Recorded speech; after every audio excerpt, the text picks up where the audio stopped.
My name is Nigel and I'm one of the CAD engineers here at PW Circuits. Today I'm briefly going to talk about the arcs you get on internal corners and copper patterns going around the board edge. When you're designing your printed circuit board and it has internal cutouts or internal corners around the board edge, do you ever think about the radiuses of those corners? If you're creating a board to fit inside an enclosure and you plan it to be a tighter fit, or you are placing a component or object inside a cutout on your board, then you'll need to take the router's arc into account. PCBs that are routed out with the standard router will leave an arc in any internal corner. The size of that arc will depend on the router used. PW Circuit's standard router is a 2.40mm tool, so that will leave an arc of 1.2mm in any corner. So the question to ask is, will that still leave sufficient space to fit my component or fit in that enclosure? If you don't specify any radius on a drawing, then we'll default to that size. Of course, another PCB manufacturer might have a different standard size. If you do require a specific radius, then you'll need to let us know, either on the outline within your data, or on a PCB drawing, or even just a note within the quote.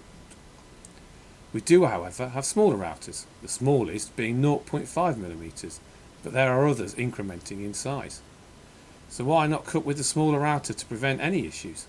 The smaller router could increase the cost of your board due to various factors, including stack heights, when processing your design around our factory. It's always best to work with the largest dimensions your design will allow. This also applies to tracks, gaps and drilling, etc. So ideally, when you're designing your PCB and you have an internal corners, just double check the size of the enclosure or the size of that component, taking any tolerances into account, and plan accordingly. If you take a look at this design, you can see the radius left by the router, and this also highlights another question. How do you want to design my copper near any board edge? As you can see on this design, the copper pour was designed to mirror the original 90-degree corner in the CAD data. But when the final board is produced, the copper has square corners, but the outline has those curved corners. On an RF board like this one, will that affect your results and change them slightly? Another question with any board design, regardless of any corners, do you require the copper to go up to the board edge? This PCB has been designed so there are no gaps between the edge of the board and the edge of the copper. During our CAD design stage, we extended the copper beyond the outline after confirming with the customer to take into account our own tolerances on board size to make sure it really does go completely up to the edge once manufactured.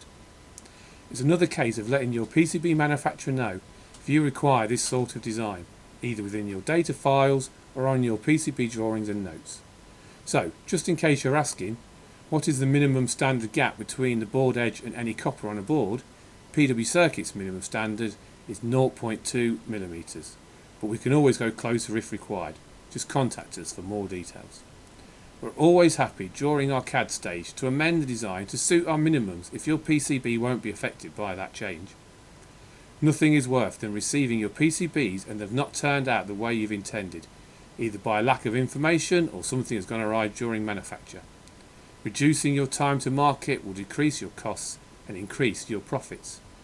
If you ever have a query during your design stage of any of these points or any others, then a 5-minute conversation with your PCB manufacturer could save weeks of your time due to redesigns and remakes.